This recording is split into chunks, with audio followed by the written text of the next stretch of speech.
এভাবেই নেচে গিয়ে 5 দিনের পূজা শেষে দুর্গা উৎসবের দশম দিনে বর্ণিল উৎসবে মেতে ওঠেন হিন্দু ধর্মাবলম্বীরা। ধর্মীয় আচার অনুযায়ী বেলা 11টার দিকে সিঁদুর খেলায় একে অপরকে লাল রঙে রাঙিয়ে দেন। মাকে হাসি মুখে বিদায় জানানো এবং প্রতি বছর মায়ের জন্য আবার অপেক্ষা করা। আর দশমী মানে লাল সিঁদুরের খেলা এবং এই সিঁদুরের লাল রক্ত দিয়ে সবার জন্য মঙ্গল কামনা। মায়ের প্রার্থনার মধ্যে দিয়ে যেন এটাই শুরু হয়, যেন আমাদের এই দেশ থেকে যত অমঙ্গল আছে সব যেন চলে যায়। সবার মিলনের দিন, মায়ের বিদায়ের দিন, এদিন মা বিদায় নেন।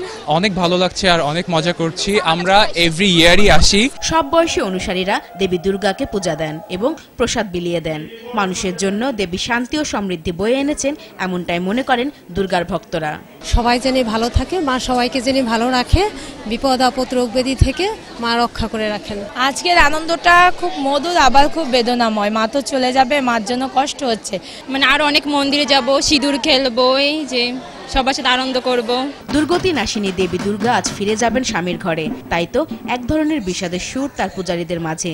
মন খারাপের মাঝেও উৎসব উচ্ছ্বাসের কোনো কমতি নেই কারো মধ্যে। মানে খুব কষ্টের মাকে বিদায় দিতে, কিন্তু তাও তো দিতে হবে, কি করার আছে, সামনের বছর আবার হবে, এই আশায় মাকে বিদায় দিচ্ছি। সর্বজনীন ভাবে যেটা খেলা, এটা মানে খুবই আনন্দদায়ক। আর হচ্ছে আমরা উৎসব সবার ধর্ম যার যার, সেই হিসেবে অনেক ভালো। একটু মনটা খারাপ লাগছে, এরপরও মা যতক্ষণ আমাদের মাঝে ছিলেন ততক্ষণ আমরা খুব আনন্দ উপভোগ করেছিলাম। আমরা সবাই মুসলিম, বাট এনজয় করার জন্য আসছি। পঞ্জিকার তিথি অনুযায়ী এবার দশমীর দিন সকাল 8:52 পূজা সমাপন ও দর্পণ বিসর্জন হয় সকাল 9:49। প্রতিমা বিসর্জনের মধ্য দিয়ে শেষ হবে সকল আনুষ্ঠানিকতা। এরপর অপেক্ষা আগামী বছরের পূজার।